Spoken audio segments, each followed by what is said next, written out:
ఇప్పుడు తిరోగమన దిశలో పయనిస్తుంది. ఒకప్పుడు మావోయిస్ట్ పార్టీ అంటే ఆ పార్టీ కోసం ఆ పార్టీలో చేరేందుకు చాలామంది పెద్ద పెద్ద మేధావులు కూడా వెళ్ళేవారు. కానీ ఇప్పుడు ఆ పార్టీలో చేరేవారు లేకుండా పోయారు. ఇప్పుడు మావోయిస్ట్ పార్టీ చూస్తే అటు కగారు కావచ్చు, కూము ఆపరేషన్ కావచ్చు, లేకుంటే భద్రతా బలగాల ఆపరేషన్స్ కావచ్చు, వీటన్నిటికీ భయపడిపోయారు కావచ్చు, లేకుంటే చాలామంది మావోయిస్టులు అగ్రనేతలు కూడా లొంగిపోతున్నారు. ఒకవైపు అటు మల్లోజుల ఇచ్చిన స్టేట్మెంట్ తోటి పెద్ద ఎత్తున అటు తెలంగాణ, ఆంధ్ర కావచ్చు, లేకుంటే మిగతా ప్రాంతాల్లో కావచ్చు, ఛత్తీస్గఢ్లో కావచ్చు మావోయిస్టులు పెద్ద ఎత్తున లొంగిపోతున్నారు. అయితే తెలంగాణలో చూస్తే కీలకమైన ఆజాద్ రాష్ట్ర నాయకుడుగా లొంగిపోయాడు. అతనితో పాటు ఇంకొంతమందిగా లొంగిపోవడం జరిగింది. అయితే ఆజాద్ లొంగిపోయిన తర్వాత మొదటిసారి అటు మీడియాతో మాట్లాడుతున్నాడు, ఎన్టీవీతో మాట్లాడుతున్నాడు. ఎన్టీవీతో చాలా విషయాలు చెప్పే అవకాశం కూడా కనబడుతుంది. అయితే ప్రస్తుతానికి ఆజాద్ మనతో ఉన్నాడు. ఆజాద్ ఏం చెప్తాడో చూద్దాం. ఆజాద్ గారు, మీరు జనజీవన్ సవంతిలోకి వచ్చారు, నిజంగా గుడ్, మంచిది. అయితే జనజీవన్ సవంతిలోకి ఎందుకు రావాలనుకున్నారు? రావాలనుకోవడానికి అయితేనేమో ఒకటి నా ఆరోగ్యం సమస్య, అంటే మొకాల నొప్పులు కొంత ఉన్నాయి, బాగాలేవు కానీ మామూలుగా ఉన్నాయి. తర్వాత ఇక ఈ కగారు దాడిలో భాగంగా జనజీవన సరాంతిలో పోయి జనం మధ్యలో ఉంటూ మనం పనిచేయవచ్చు అని అట్లాంటి దాంతో నేను రావడం అనేది జరిగింది. అది చట్టబద్ధ పోరాటాల లోపల ఉంటూ ప్రజలకు నాకు దోచినట్లాంటి న్యాయం కోసం పనిచేస్తానని చెప్పి నేను అనుకొని రావడం జరిగింది. అంటే మీరు ఇప్పుడు మావోయిస్ట్ మీ పందాన్ని వీడతారా, లేకుంటే ఇప్పుడు కొత్త పందాలు ముందుకు వెళ్తారా? ప్రభుత్వం ఏదైతే ఉందో ఇప్పుడు పార్లమెంటు ఉంది, దాని లోపల ప్రజాస్వామ్యం ఉంది. ఆ ప్రజాస్వామ్యబద్ధంగా ప్రజాస్వామిక పోరాటాల లోపల భాగస్వామ్యమై పనిచేస్తాం మేము. అంటే మళ్ళీ పోరాటాలు చేస్తా అంటున్నారు. పోరాటాలు అంటే ప్రజలకు సమస్యలు ముందుకు వచ్చినప్పుడు వాటి మీద మాకు శాతనైన మేరకు ప్రజలకు మద్దతు ఇస్తాం అని అనుకుంటున్నాను నేను. సరే, ఇప్పుడు చూస్తే మావోయిస్ట్ పార్టీ చూస్తే తిరోగమన దిశలో ఉంది. అంటే మావోయిస్ట్ పార్టీలో ఇప్పుడు ఒకరు కొత్త వాళ్ళు చేరే పరిస్థితి కూడా లేదు. అంతేకాకుండా మావోయిస్ట్ పార్టీ ఇప్పుడు పూర్తిగా అగ్రనేతలు తర్వాత మిగతా కింద వాళ్ళ మధ్యలో ఒక భేదాభిప్రాయాలు ఉన్నాయి, ఒక గ్యాప్ కూడా ఉంది. దీంతోపాటు చూస్తే మెయిన్గా మల్లోజులు ఒక స్టేట్మెంట్ ఇచ్చాడు. ఆ స్టేట్మెంట్ ఇచ్చినప్పుడు నిజంగా పార్టీలో ఏం జరిగింది?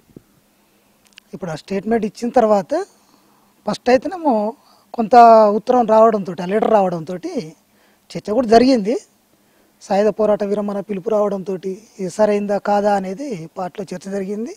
దాంట్లో కొంత మెజార్టీ కామ్రేడ్స్ కూడా ఈ సాయుధ పోరాట విరమణ సరైంది కాదు అనేది చర్చ చేసిండ్రు. దాంట్లో భాగంగా అప్పుడున్న దాంట్లో సాయుధ పోరాటాన్ని కొనసాగించాలనే వాళ్ళు స్టేట్మెంట్ కూడా ఇచ్చిండ్రు. కంచెలి తెలంగాణ నుంచి కూడా ఆ స్టేట్మెంట్ ఇవ్వడం జరిగింది అప్పుడు దాన్ని. కాబట్టి అక్కడ ఉన్నటువంటి పరిస్థితుల లోపల ఇప్పుడు వేణుగోపాల్ అక్కడున్న పరిస్థితుల లోపల ఆయన నిర్ణయం తీసుకున్నాడు కాబట్టి వెళ్ళిపోవడం అనేది జరిగింది.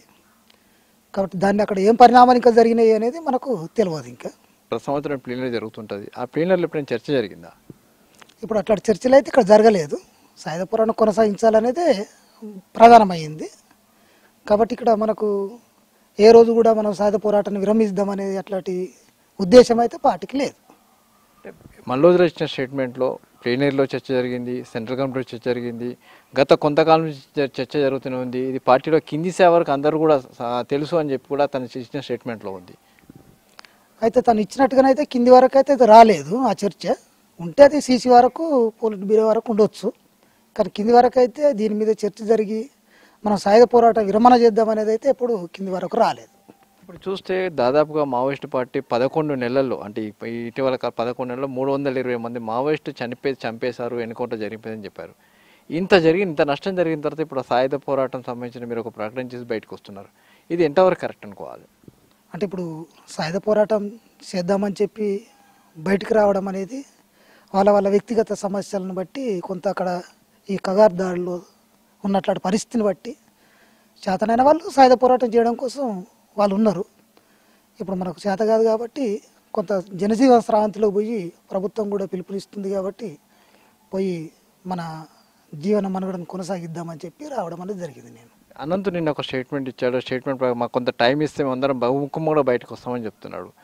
అనంత్ నిజంగా అంటే ఎంఎంసీ లీడ్ చేస్తున్నాడా? అసలు అనంత్ ఎవరు? అయితే ఇప్పుడు అనంత్ అనే వాళ్ళు నాకు మాత్రం తెలియదు, అయితే ఉన్నాడు ఎంఎన్సీ లోపల. కాబట్టి మరి అక్కడ కమిటీ నిర్ణయించుకొని ఆ పిలుపుని ఇవ్వచ్చు. కాబట్టి ఆ పరిణామాలు మనం వచ్చినాక జరిగినాయి కాబట్టి దాని పట్ల నేను ఏం మాట్లాడలేను. సెంట్రల్ కమిటీని మీరు ఎప్పుడు కలవడం జరిగింది? చివరిగా కలిసినప్పుడు ఈ చర్చల ప్రతిపాదన కావచ్చు, సాయుధ పోరాట విరమణ కావచ్చు, ఎప్పుడైనా జరిగిందా? సెంట్రల్ కమిటీ మీరు ఎప్పుడు కలిశారు? సెంట్రల్ కమిటీని మేము దాదాపు కలవలేదు. మాకున్నది సెంట్రల్ కమిటీ నుంచి వెళ్ళి చంద్రన్న ఉన్నాడు. చంద్రన్న బాధ్యునిగా మాకు ఇక్కడ ఉన్నాడు కాబట్టి తన దారిన మాకు విషయాలు తెలుస్తూ ఉంటాయి. ఏమన్నా మా మీటింగ్లు ఉంటే ఆ మీటింగ్లలో విషయాలు చెప్తూ ఉంటాడు. కానీ ఈ విషయం ఎప్పుడు మాకు చర్చ రాలేదు. చంద్రన్న ఏం చెప్పిండు మీకు? చంద్రన్న కూడా ఆ విషయం మాకు చెప్పలేదు. మనం సాయుధ పోరాటం కొనసాగిద్దామని చెప్పిండు చివరి వరకు కూడా. అంటే మీరు ఇప్పుడు సాయుధ పోరాటం వీడి మళ్ళీ లొంగిపోయారు కదా, దాన్ని ఎట్లా చంద్రన్నకి చెప్పిన మాట చంద్రన్నకి చెప్పారా లేకుంటే ఇటు దామోదర్ చెప్పొచ్చారు? ఇప్పుడు నేను దామోదర్కి చెప్పొచ్చిన. నేను అప్పటికి చంద్రన్న లేడు, చంద్రన్న వెళ్ళి వచ్చాడు, మా దగ్గర లేడు. కాబట్టి మేము దామోదర్కి చెప్పి మాకు ఇట్లా చేతన అయితే లేదు, మేము వెళ్ళిపోతాం అనే విషయం చెప్పి తుపాకి కూడా ఇచ్చి వచ్చాం. అంటే మీరు ఆయుధాలు ఇచ్చేసి మీతో పాటు కొంతమంది తీసుకొని రావడం జరిగింది. అంటే వచ్చిన వాళ్ళందరూ మీతో ఏకీభవించిన వాళ్ళేనా? అంటే ఇప్పుడు వచ్చిన వాళ్ళైతే మేమిద్దరం వచ్చినాం, తర్వాత ఆ కామ్రేడ్స్ కూడా వచ్చిండ్రు. కాబట్టి ఇప్పుడు వాళ్ళ గురించి వాళ్ళు వాళ్ళ వ్యక్తిగతంగా నిర్ణయించుకొని వచ్చినట్లయితే అది మాతోటైతే మేమిద్దరం నిర్ణయించుకొని వచ్చినాం. శాతనైతే లేదు కాబట్టి మనం పోయి జనజీవన స్రవంతిలో కలుద్దామని చెప్పి వచ్చినాం. పార్టీ మీద మీకున్న అభిప్రాయం, ప్రస్తుతం ఉన్న అభిప్రాయం ఏంటి? పార్టీ మీద అంటే నాకు పార్టీ మీద వేరే అభిప్రాయం ఏం లేదు. ఎందుకంటే ఇప్పుడు అది సాయుధ పోరాటం కొనసాగిద్దామని చెప్పి పోయినాం. శాతగాని క్రమం లోపల నేను వచ్చినా కానీ పార్టీ మీద నాకు భిన్న అభిప్రాయం ఏం లేదు. మీరు ఏ నేపథ్యంలో లోపలికి వెళ్ళడం జరిగింది? మీ లక్ష్యం నెరవేరిందా? అంటే నేను ఒకప్పుడు మా దగ్గర ఒకప్పుడు మన భూ పోరాటాలు జరిగేటి. ఆ భూ పోరాటాల భాగంగా మేము కొన్ని పోడు భూములు కొట్టినాం ఊరంతా కలిసి. అప్పుడు అరెస్టులు కూడా జరిగినాయి. దాంట్లో భాగంగా మా నాన్న కూడా అరెస్ట్ అయ్యిండు. అప్పుడు మేము చిన్నపిల్లలం. అట్లా మాకు పార్టీ పరిచయం అయ్యింది. తర్వాత పార్టీ లోపల పోతే మనం ప్రజలకు న్యాయం చేయవచ్చు, పేద ప్రజలకు న్యాయం చేయవచ్చు అనే దృష్టితోటి వచ్చినాం.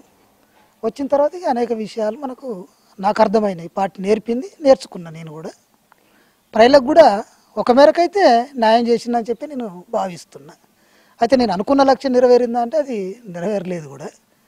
ఎందుకంటే అది చాలా సుదీర్ఘమైంది కాబట్టి అది ఆ గమ్యాన్ని చేరుకోలేకపోయినా అనేది నాకు ఉన్నది.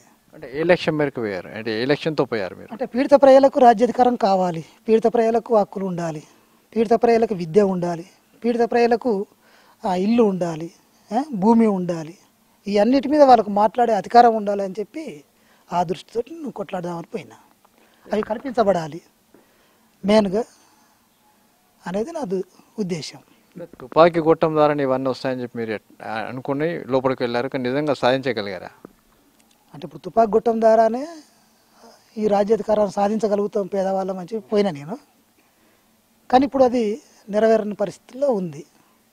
ఎందుకనంటే ఇప్పుడు ప్రభుత్వాలు కూడా నిర్బంధాన్ని తీవ్రతరం చేసింది. కాబట్టి ఇప్పుడు ఈ పరిస్థితుల్లో పూట అది నెరవేర్చలేదు అనేదే నేను అనుకుంటున్నా. ఎంతవరకు మీరు నిజంగా హ్యాపీగా ఫీల్ అయ్యారు? అంటే నిజంగా ఈ ప్రజల్ని నేను ఆదుకున్నాను, ఇంతవరకు ప్రజలు నాకు చాలా హ్యాపీగా ఉందని చెప్పి ఎక్కడ అనుకున్నారు? అంటే ఏ కోణంలో మీరు అనుకున్నారు? అంటే నేను చేసిన దాంట్లో ప్రజల సమస్యలు, వాళ్ళకు వస్తున్నట్లాంటి గ్రామాలలో వస్తున్నట్లాంటి సమస్యలు పరిష్కరించడం లోపల, అది పోడు భూమి సమస్య కావచ్చు, కూలి రేట్ల పోరాటం కావచ్చు, అట్లాగనే ఊళ్ళల్లో ఈ గుడంబ వ్యతిరేక పోరాటాలు కావచ్చు, ఇలాంటి అనేక రకాల పోరాటాలు కూడా చేపించినాం మేము. పార్టీ ఆధ్వర్యంలో కూడా జరిగినాయి. అట్లాగనే గ్రామాల్లో కూడా కొంత అభివృద్ధి కార్యక్రమాలు కూడా అక్కడక్కడ తెలంగాణలో తీసుకున్నాం, అదే ఛత్తీస్గఢ్లో కూడా తీసుకున్నాం. దాంట్లో కూడా ప్రజలు భాగస్వామ్యమైనరు. కొంత అప్పుడు కూడా నేను మనం ఇట్లా చేయగలుగుతాం, చేసినప్పుడు ప్రజలు ఇంకా ఆదరిస్తారు, మనకు ఖచ్చితంగా అనుకున్న లక్ష్యాన్ని ఛేదిస్తామని చెప్పి అప్పుడు నేను భావించిన. ప్రజలకు దగ్గరుండి ప్రజల అభివృద్ధి కోసం మీరు పాటుపడ్డప్పుడు ప్రజల నుంచి మీరు తిరస్కరించబడ్డారు, మరి దాన్ని ఏమనాలి? అంటే మనం అనుకున్నంత స్థాయిలో పూట ప్రజలకు మనం చేయలేము. ఎప్పుడు ప్రజలకు మనకు దగ్గర ఉన్నట్లాంటి ఆర్థిక పరిస్థితులు కావచ్చు, ఆ ఆర్థిక పరిస్థితులతోటి ప్రజలకు అనుకున్నట్లాంటి కోరికలను మనం తీర్చలేకపోతాం. అది నిజం పార్టీ. ఎందుకంటే పార్టీ ప్రజల మీద ఆధారపడి బతికేది కాబట్టి ప్రజల జీవన విధానానికి అనుగుణంగానే ఉంటూ వాళ్ళ నుంచి ప్రతిదీ ఆశించి జీవించడం అనేది పార్టీ చేసింది. కాబట్టి మనకున్న దాంట్లో కూడా కొద్దిగా సాయం చేసినాం, ఎక్కువ సాయం చేయలేకపోయినాం. ఇక దాని నుంచి వెళ్ళి ఈ 20 సంవత్సరాల్లో వచ్చిన మార్పుల లోపల ప్రభుత్వాలు కూడా కేంద్రీకరించి అనేక సంస్కరణలు తీసుకొచ్చిండ్రు. ఆ సంస్కరణలో భాగంగా ప్రజల జీవన విధానం కూడా మారింది కొంత మేరకు. వాళ్ళ జీవన విధానం మారింది. తర్వాత వాళ్ళు వ్యవసాయ పరంగా కావచ్చు, ఆర్థిక పరంగా కావచ్చు, కొంత బలపడడం అనేది ప్రతి సంవత్సరం ఒక సెక్షన్ పెరగడం అనేది జరిగింది. కాబట్టి దాంట్లో కూడా కొన్ని మార్పులు జరిగినాయి. దానికి అనుగుణంగా మేము దాన్ని ప్రజలను మోటివేషన్ చేసే కాడ కావచ్చు అక్కడ చేయలేదనేది నాకు అనిపించింది. మారుతున్న పరిస్థితులకు అనుగుణంగా పార్టీని పునర్నిర్మాణం చేయడంలో మీ పార్టీ విఫలమైందని చెప్పి మల్లదులో కూడా చెప్పాడు. దాన్ని ఏకీపిస్తారా? ఇప్పుడు మారుతున్న పరిస్థితులకు అనుగుణంగా ఒక మేర చేయగలిగింది కానీ పూర్తి చేయలేదు, అది నిజమే. మారిన పరిస్థితులకు అనుగుణంగా మారినప్పుడు పార్టీ కొంత నిలబడేది, ప్రజలలో ఇంకా ముందుకు పోయేది. కాబట్టి ఆ ఉన్న పరిస్థితికి అందుకొని దానికి అనుగుణమైనటువంటి నిర్ణయాలు తీసుకొని ఇంకా ప్రజలకి వెళ్ళి పనిచేయడం లోపల ఆ పేలూరు ఉంది. పట్టణీకరణ అనేది బాగా పెరిగిపోయింది. ఆ దిశగా మీరు ఎప్పుడు అడుగులేయలేదు, వేద్దామని అనుకున్నారా? వేద్దామని అయితే ఉన్నది. పట్టణ ప్రాంతంలో కార్మికుల లోపల, విద్యార్థుల లోపల, మేధావుల లోపల పార్టీ పోవాలి, పని చేయాలి, పని చేసినప్పుడే మనం ముందుకు పోతామనేది ఉంది. అయితే ఆ దిశగా ఆలోచన ఉంది కానీ పని విధానం అమలు చేయడం లోపల సమస్య ఎదుర్కొన్నది. అంటే ఆర్థికంగా పార్టీ తీవ్ర ఇబ్బందులు ఎదుర్కొంది. ఆ నేపథ్యంలో ప్రజలకు సరైన రీతిలో మీరు ఆదుకోలేకపోయారు. అందుకే మీ ప్రజల నుంచి మీకు దాదాపు సహాయం లేకుండా పోయింది అనుకోవచ్చా? ప్రజల సహాయం లేకుండా పోలేదు, ఆ మేరకు ఉంది. ప్రజలకు పార్టీ అంటే ప్రేమ, అభిమానం అన్నీ ఉన్నాయి. కానీ వాళ్ళ సమస్యలను తీసుకొని ఇంకా పోరాటం చేయడం లోపల, వాళ్ళని ఇంకా ఐక్యత చేయడం లోపల పార్టీ సమస్య ఎదుర్కొంది. ఆపరేషన్ కగారం ఉధృతంగా నడుస్తున్న సమయంలో కూడా ప్రజల నుంచి మీకు మద్దతు రాకుండా పోయింది, నిజమే కదా? ఇప్పుడు ఒక మేరకు తగ్గింది వాస్తవం కగారు దారి లోపల. కానీ ప్రజలు రక్షించకపోతే ఇన్ని రోజులు మేము బతికే వాళ్ళం కూడా కాదు. కగారు దారి లోపల ఇప్పుడు కగారు దాడి స్టార్ట్ చేసి 1 సంవత్సరం అవుతున్నది, తీవ్రంగా ఉన్నది. అయినప్పుడు కూడా పార్టీ అక్కడ నిలబడగలిగింది, బతకగలిగింది. ఇలా కగారు దాడిని ఒక మేరకు ఎదుర్కోగలిగినాం. అంత పోలీస్ స్టేషన్లు పెట్టినా, అంత ఫోర్సు వచ్చినా కానీ ప్రజల రక్షణ ఉన్నది కాబట్టి ఎదుర్కోగలిగినాం మేము అనేది నేను భావిస్తున్నా. ప్రజల మద్దతు ఉందనేది నేను అనుకుంటున్నా. మీ పార్టీ పెట్టిన జనార్దన సర్కార్ ఎక్కడ పోయింది? అంటే అది ప్రాథమికమైంది, చాలా చిన్న స్థాయిలో మొదలుపెట్టినాం మనం. ఎందుకంటే అప్పుడు ఉన్నట్లు పార్టీకి ఉన్న స్థితి లోపల పార్టీ తీసుకున్న నిర్ణయాలను అమలు చేస్తూ ఒక మేరకు జనతన సర్కార్ను నిర్మాణం చేసినప్పటికీ ఈ కగార్ దమ్ అనేది నిర్బంధం ఏదైతే ఉందో అది ఇలా ప్రజలను ఐక్యత కాకుండా ప్రజలను కూడా ఈ వచ్చినట్లాంటి అభివృద్ధి నమూనాల దాని మీద ప్రజలను మోటివేషన్ చేస్తూ ఇలా అది కొంత దెబ్బతిన్నది నిజం.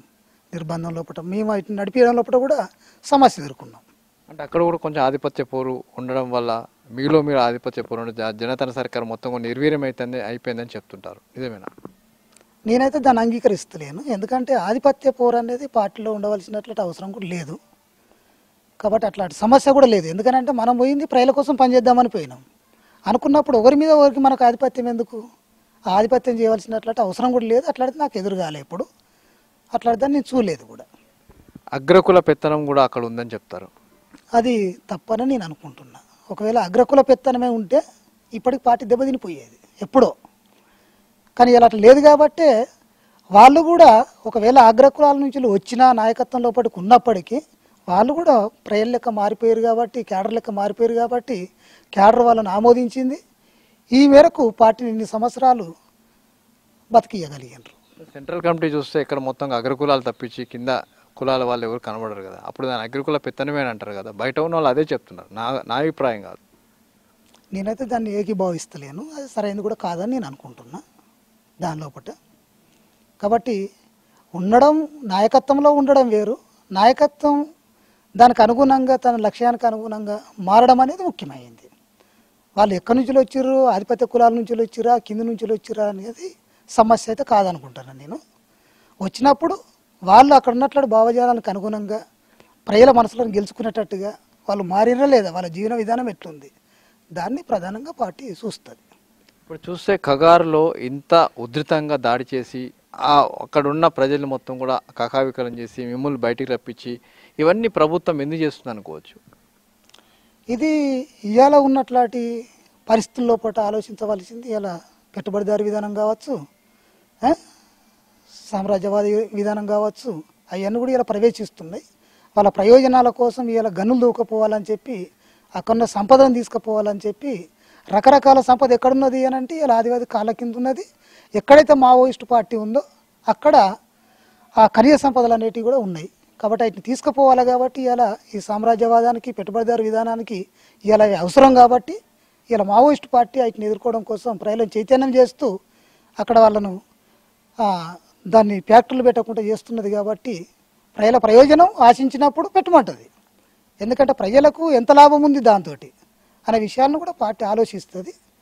దాని మీద తీసుకొని పెట్టిస్తుంది. అట్లా లేనప్పుడు దాన్ని వ్యతిరేకిస్తుంది, ప్రజల ఆమోదం మేరకు దాన్ని వ్యతిరేకిస్తుంది. ఏదైతే భూస్వాములకు వ్యతిరేకంగా మీరు పార్టీలకు వెళ్ళారో, లేకుంటే పార్టీ ఏ విధంగా దానికోసం వ్యతిరేకంగా పోరాటం చేసిందో, ఈరోజు పెట్టుబడిదారు కూడా అదే కదా. భూస్వాములు అన్నది ఒకటే, పెట్టుబడిదారు విధానం కూడా ఒకటే కదా, రెండు ఒకటే కదా ప్యారల్గా. ఈ పెట్టుబడిదారు విధానం వస్తున్న సమయంలో మీరు ప్రజలకు దగ్గరగా ఉండి పోరాటం చేయాల్సిన వాళ్ళు బయటికి ఎందుకు వస్తున్నారు? అంటే ఇప్పుడు మారినట్లాంటి పరిస్థితుల్లో పూట ఇలా మాకున్నట్లాంటి వ్యక్తిగత సమస్యలే ముఖ్యమైన కారణం. తర్వాత కగారుదారిలో కూడా ఈ సమస్యలను ఎదుర్కొంటే అక్కడ ఉండలేని పరిస్థితుల్లో పుట్టిన బయటకు వస్తున్నాం అనేది నేను అనుకుంటున్నాను. కగారుకు సంబంధించి మీరు ఎప్పుడైనా నిజంగా ఎదుర్కొన్నారా, లేకుంటే బలగాలు మిమ్మల్ని చుట్టుముట్టాయి, ఎప్పుడైనా ఏమైనా జరిగిందా, ఏమైనా సంఘటనలు 2-3? అంటే కగారు దాడి స్టార్ట్ అయిన కాంచాలి దాదాపు ఇప్పుడు ఛత్తీస్గఢ్లో చూసుకున్నప్పుడు అనేక సార్లు మా మీద దాడులు జరిగినవి ఉన్నాయి. అలా నుంచి తప్పించుకున్నవి కూడా ఉన్నాయి. ఇక మొన్న కర్రగుట్ట దాడి లోపల కూడా ఎదుర్కొన్నాం మేము. కర్రగుట్ట మొత్తం చుట్టుముట్టినప్పుడు నిజంగా ఏమనిపించింది మీకు? నిజంగా మొత్తం భద్రతా బలం చుట్టుముట్టాయి, అసలు ఏం లేదు, కర్రగుట్టను ఖాళీ చేస్తామని చెప్పారు, ఖాళీ చేశారు. ఆ టైంలో మీరు ఎక్కడున్నారు, ఏం చేసిండ్రు, నిజంగా అక్కడ ఏం జరిగింది? అంటే ఇప్పుడు బలగాలు చుట్టుముట్టినాయి అనేది అర్థమైనప్పుడు మేము అక్కడి నుంచి వెళ్ళిపోవాలనుకున్నాం, వెళ్ళిపోయినాం. వెళ్ళిపోయిన తర్వాత అక్కడ దాడి జరిగింది. కొద్దిమంది పేషెంట్లు ఉండ్రి, వాళ్ళని పట్టుకొని చంపేసిండ్రు. దాని లోపల అక్కడ ఫైటింగ్ లోపల చనిపోయింది తక్కువ, పేషెంట్లు అయినట్లు బ్యాచ్ ఉన్నది కాబట్టి వాళ్ళని పట్టుకొని చంపేయడం అనేది జరిగింది. కర్రగుట్టలో ఏం జరిగింది అంటే దాదాపు ఒక 15 నుంచి 1 మంత్ వరకు మొత్తం చుట్టుముట్టిన బలగాలను ఏం జరిగింది? నిజంగా 15 రోజులు కావచ్చు, 1 మంత్ కావచ్చు. ఇంకా 15 రోజులలో ఏం చేసిండు, ప్రభుత్వం అనుకున్నది కాబట్టి కింద నుంచి వెళ్ళి బాంబులు వేసింది, పైనుంచి వెళ్ళి బాంబులు వేసింది, హెలికాప్టర్లతో ఫైరింగ్ చేసింది. అన్ని రకాలుగా వాడు చేసే అట్లాంటి పద్ధతిలో కూడా వాళ్ళు చేసే అట్లాంటి పద్ధతిలో కూడా చేయగలిగారు. కర్రగుట్టలో చూస్తే ఒక డంపు కావచ్చు, లేకుంటే ఒక గృహాలు కావచ్చు, లేకుంటే అక్కడ ప్యారలల్గా కొంత వ్యవస్థను మీరు ఏర్పాటు చేసిన కనబడుతుంది. నిజంగా అది ఉందా అక్కడ?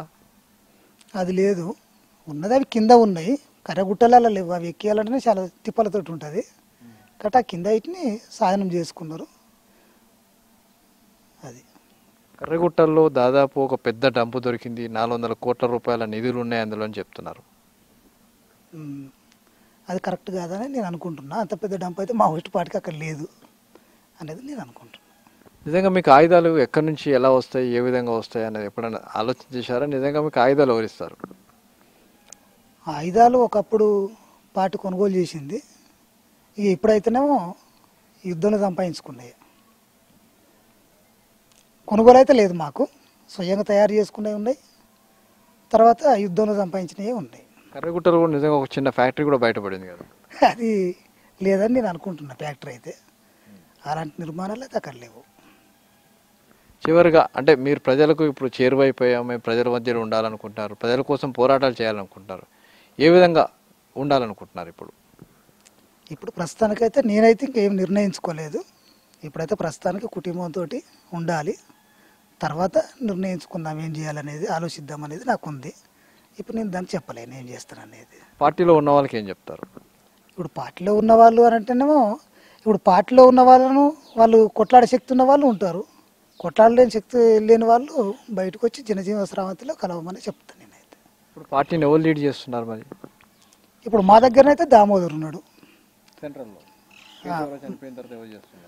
ఇప్పుడు ఈయన తిరుపతి తిరుపతి కూడా లొంగిపోతున్నాడు, లొంగిపోయాడని చెప్తారు కదా, అది అబద్ధమని నేను అనుకుంటున్నా. ఆయన లొంగిపోయే అవకాశం అయితే లేదు కాబట్టి ప్రచారమే జరుగుతుందని చెప్పి నేను భావిస్తున్నాను.